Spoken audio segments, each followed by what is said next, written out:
Hello dear students, chapter 4 Methods of Calculating National Income. This is third video of this chapter.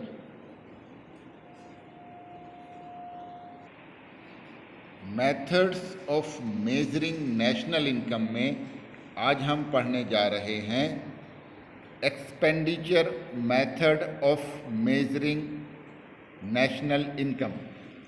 आप एक बार बताइए कि अभी से पहले आपने दो मेथड कौन कौन सी पढ़ी हैं।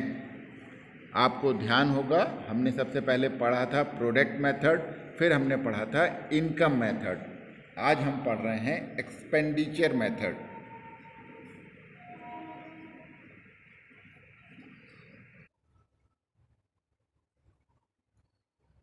According to this method, national income is estimated in terms of expenditure on the purchase of final goods and services produced in the economy during an accounting year.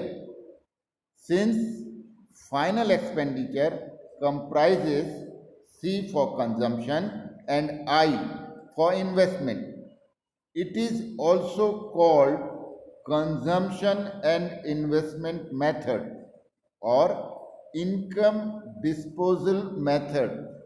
Please listen carefully. It is income disposal method, not income method. Income method आप already पढ़ चुके हैं, first method हमने पढ़ा था। This is consumption method और expenditure method. Estimation of expenditure on the final goods produced during the year within the domestic territory of a country is equal to the market value of GDP, called GDP MP. It is adjusted to find NNPFC. NNPFC is known as national income.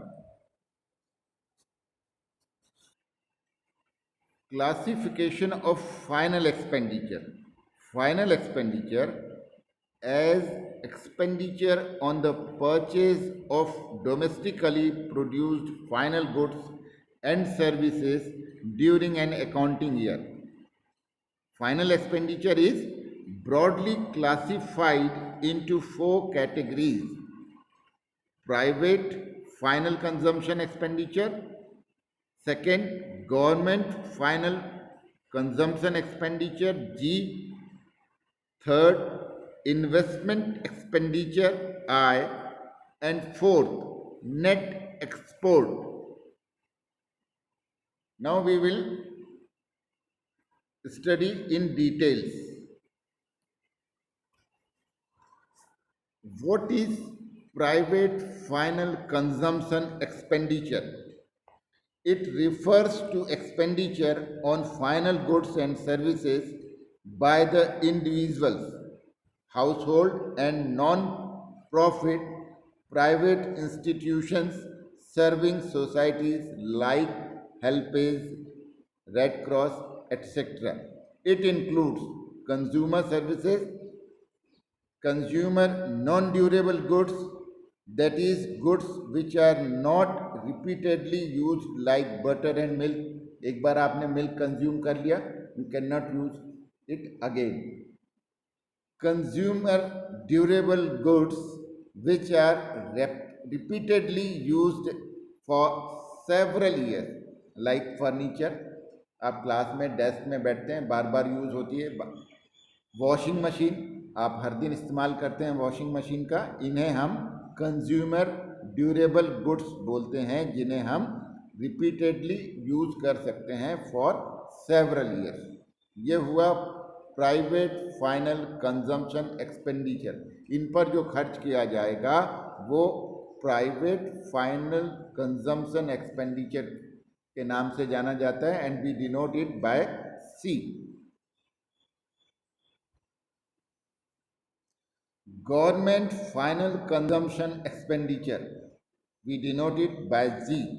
It refers to expenditure on final goods and services by the government, like expenditure on purchase of goods for consumption by the defense personnel. Third, investment expenditure I. It is denoted by I. It refers to expenditure on a purchase of final goods by the producers. These goods are to be further used in the process of production. Example: expenditure by the farmers on the purchase of tractors. Investment expenditure is further classified as under.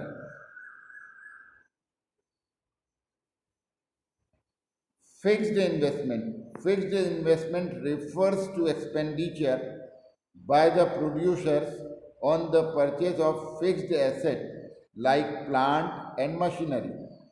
Economists often classify fixed investment as number one, business fixed investment, and number two, fixed investment by the household in terms of construction of house. Number three, public fixed investment or fixed investment by the government, like expenditure by the government on the construction of roads, dam and bridges. तो इस तरह से जो fixed investment है उसमें तीन चीज़ें हमने देखी हैं. एक तो बिजनेस फिक्स्ड इन्वेस्टमेंट है, दूसरा कंस्ट्रक्शन ऑफ हाउसेज है, और तीसरा है पब्लिक इन्वेस्टमेंट जिसको हम गवर्नमेंट इन्वेस्टमेंट कहते हैं, जो गवर्नमेंट रोड, डैम और ब्रिजेस बनाने में इन्वेस्ट करती है. सेकेंड है inventory investment. It refers to change in stock during the year. As noted earlier, it is estimated as the difference between closing stock of the year and opening stock of the year. Fourth, net export import. This is the difference of export and import. Export minus import. X is export, M is import.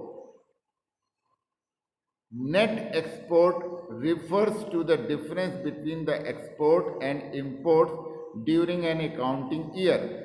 Exports are an expenditure by the foreigners on the domestically produced final goods and services, while imports are expenditure on the final goods and services produced abroad. While the expenditure on the domestically produced goods and services is added total expenditure in the economy during the accounting year. Expenditure on imports is deducted. This adjustment is essential for a precise estimation of expenditure on the domestically produced goods and services. Sum total of expenditure on the domestically produced goods and services during an accounting year is called GDP-MP. ये हम पहले भी पढ़ चुके थे, आपको ज़रूर याद होगा कि टोटल एक्सपेंडिचर जो है domestically produce and goods and services का, वो हम GDP-MP कहलाता है. Gross domestic product at market price. अब ध्यान से देखिए, ये जो हमने पढ़ा है उन सबको हम शॉर्ट में प्लस करके लिख रहे हैं. पहला पॉइंट था हमारा, पॉइंट नंबर 1 था, आपने देखा यहाँ पर प्राइवेट फाइनल कंजम्पशन एक्सपेंडिचर, जिसे हमने सी से डिनोट किया था. अब हम उसमें ऐड करेंगे गवर्नमेंट फाइनल कंजम्पशन एक्सपेंडिचर, जिसे हमने जी से डिनोट किया था. इस गवर्नमेंट फाइनल एक्सपेंडिचर के अंतर्गत बिजनेस फिक्स्ड इन्वेस्टमेंट है, गवर्नमेंट फिक्स्ड इन्वेस्टमेंट है, और investment on residential construction by household है. ये सबको हमने ग्रॉस डोमेस्टिक फिक्स्ड इन्वेस्टमेंट के अंतर्गत रखा था. अब आता है इन्वेंट्री इन्वेस्टमेंट. जिसको कि हमने कहा था change in stock. Change in stock होता है closing stock minus opening stock. फिर हम ऐड करेंगे इसमें नेट एक्सपोर्ट, मतलब एक्सपोर्ट माइनस इंपोर्ट। इन सब को ऐड करने से आपको मिलेगा GDPMP, gross domestic product at market price. और GDPMP को आपको कन्वर्ट करना होगा NNPFC में, जैसा कि हमने किया था फर्स्ट मेथड में। ठीक प्रोडक्ट मेथड में जैसे हमने कन्वर्ट किया था GDPMP को, ठीक उसी तरह यहाँ भी हम इसे कन्वर्ट करेंगे GDPMP को NNPFC में।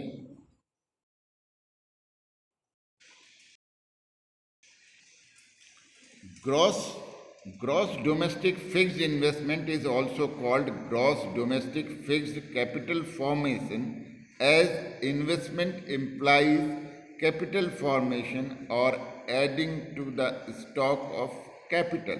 इसको हम capital formation भी कहते हैं। GDPMP is converted into NNPFC। NNPFC को हम नेशनल इनकम कहते हैं in terms of the following equation. ये सेम इक्वेशन आप फर्स्ट मेथड में पढ़कर आए हैं, आपको याद होगा। GDPMP से जैसे ही हम डेप्रिसिएशन माइनस करते हैं तो फर्स्ट जी जो था ग्रॉस, वो कन्वर्ट हो जाता है नेट में। तो अब हमें मिल जाता है NDPMP।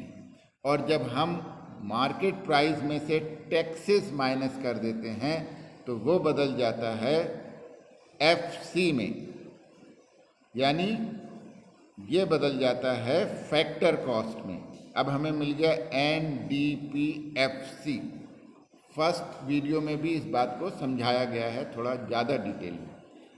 अब फैक्टर कॉस्ट पर जब हमें NDPFC मिल गया है तो हम इस D को बदलेंगे नेशनल N पर, NNPFC। तो D डोमेस्टिक प्रोडक्ट को नेशनल में बदलने के लिए हमें क्या करना पड़ता है, net factor income from abroad को जोड़ना पड़ता है, ऐड करना पड़ता है। यहाँ पे प्लस साइन ठीक से नहीं दिख रहा है, इसे माइनस मत समझिएगा। Net factor income from abroad को हम यहाँ पर ऐड करेंगे, ये प्लस साइन है, don't assume it minus. Add करेंगे तो हमें मिलेगा NNPFC, और इस तरह से आप प्राप्त कर लेंगे नेशनल इनकम। तो ये जो अभी आपने पढ़ा, this is the method of national income. कौन सी मेथड है ये? Expenditure method. This is expenditure method. अब हम इसको एक फ्लो चार्ट के माध्यम से देखते हैं।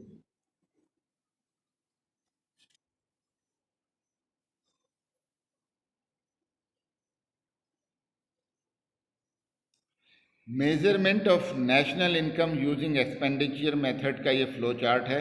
नंबर 1 देखिए, पहले हम चल रहे हैं नंबर 1 पर। तो final consumption expenditure, final consumption expenditure. फिर ऐड करेंगे हम ग्रॉस डोमेस्टिक कैपिटल फॉर्मेशन। फिर हम लेंगे इसमें नेट एक्सपोर्ट, इससे मिलेगा हमें GDPMP।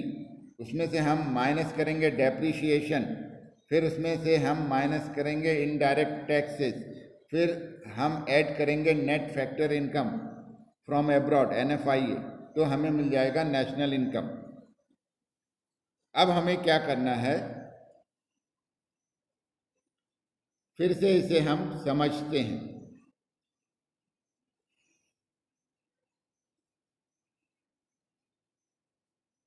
एक्सपेंडिचर जो हम कह रहे हैं, अब आप ध्यान से फाइनल कंजम्पशन एक्सपेंडिचर देखिए।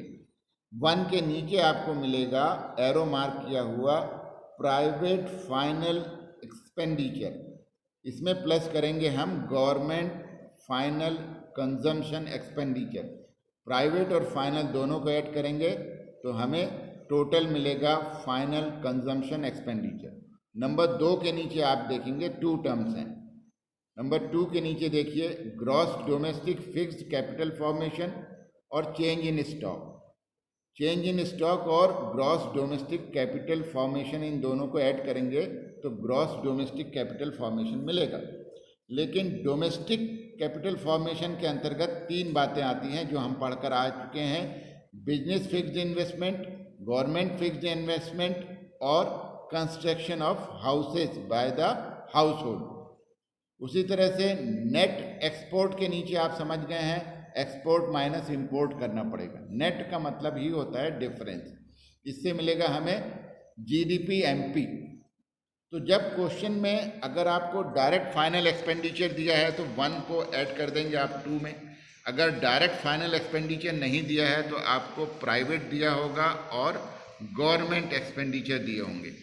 उसी तरह से ग्रॉस डोमेस्टिक कैपिटल फॉर्मेशन आपको दिया होगा, अदरवाइज आपको gross domestic fixed capital formation दिया होगा। अगर ये नहीं दिया होगा तो आपको बिजनेस इन्वेस्टमेंट दिया होगा, फिर residential construction of house hold के लिए दिया गया होगा और गवर्नमेंट फिक्स्ड इन्वेस्टमेंट दिया गया। इन तीनों को ऐड कर देंगे तो gross domestic fixed capital formation आ जाएगा। उसी तरह से आपको चेंज इन स्टॉक अगर नहीं दिया होगा तो ओपनिंग स्टॉक और क्लोजिंग स्टॉक दिया होगा। नेट एक्सपोर्ट अगर आपको नहीं दिया होगा तो इंपोर्ट और एक्सपोर्ट दिया होगा, तो आप एक्सपोर्ट माइनस इंपोर्ट कर देंगे तो आपके पास नेट एक्सपोर्ट आ जाएगा। इन तीनों टर्म्स को आप ऐड करेंगे तो जीडीपी एमपी आ जाएगा। जैसे ही जीडीपी एमपी मिलेगा तो आप डेप्रिसिएशन माइनस कर देंगे तो आपको एनडीपी आ जाएगा मार्केट प्राइस का। मार्केट प्राइस में से टैक्स घटा देंगे तो आपको फैक्टर कॉस्ट आ जाएगा। अब ये डोमेस्टिक को बदलना है आपको नेशनल में, तो इनकम फ्रॉम एब्रॉड आप ऐड कर देंगे तो इस तरह से आपकी नेशनल इनकम की कैलकुलेशन हो जाएगी। इस चार्ट को 2-3-4 बार रिवाइज करिए, बनाइए ध्यान से, तो आपको ये पिक्चर दिमाग में सेट हो जाएगा। जब ये सेट हो जाएगा तो न्यूमेरिकल प्रॉब्लम सॉल्व करना बहुत ईजी हो जाएगा। इसके बाद है precautions.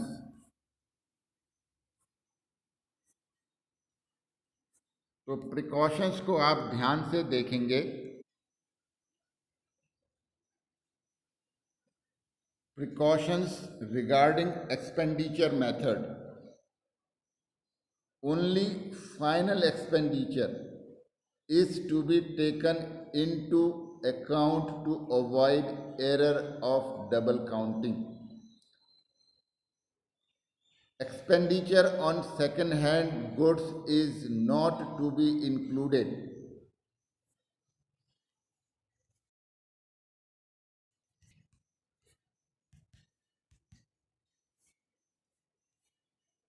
Expenditure on shares and bonds is not to be included in total expenditure, as these are mere paper claims and are not related to production of final goods and services. Such, such expenditure do not cause any value addition. Expenditure on transfer payments by government like old age pensions, scholarship is not included because transfer payments do not cause any value addition in the economy. ये सब हम पहले भी पढ़ चुके हैं। Imputed value, ये imputed value of the expenditure on goods produced for self consumption should be taken into account, as these goods are related in the estimation of GDP. Also, imputed rent on owner occupies house should be taken into account. ये imputed rent, जैसे मान लीजिए कोई व्यक्ति स्वयं के घर में रहता है, अगर वो स्वयं के घर में ना रहे, किसी और के घर में रहे तो उसे रेंट देना पड़ेगा। तो ऐसा हम मान लेते हैं कि ये जो इम्प्यूटेड रेंट है वो भी एक तरह क्या इनकम है जो, या एक्सपेंडिचर है जो नेशनल इनकम में ऐड किया जाएगा। इम्प्यूटेड इनकम के बारे में अलग से आपको डिस्क्रिप्शन में डिटेल दे दिया जाएगा। इनको ध्यान से पढ़ लीजिए और कोई भी डिफिकल्टी आए तो by any means you can approach to me. इस तरह से हमने तीनों मेथड पढ़ लिया है। आप इन तीनों मेथड का एक जो कंबाइंड चार्ट है उसको भी बहुत ध्यान से लर्न कर लीजिएगा। अलग अलग मेथड को पढ़िए और अलग अलग मेथड के न्यूमेरिकल प्रॉब्लम को सॉल्व करिए। मेथड से पढ़ने को सॉल्व करने से पहले उसके रिलेटेड टर्म्स को ध्यान से समझ लीजिए, तो यह चैप्टर बहुत इजी हो जाएगा। थोड़ा सा प्रयास करने पर आसानी से समझ में आ जाता है और इसमें एग्ज़ाम में काफ़ी नंबर मिलते हैं। इसलिए इस चैप्टर को इग्नोर मत करिए, सीरियसली पढ़िए, ध्यान से पढ़िए, पेशेंस के साथ पढ़िए, बहुत अच्छे से समझ में आएगा। Okay, all the best.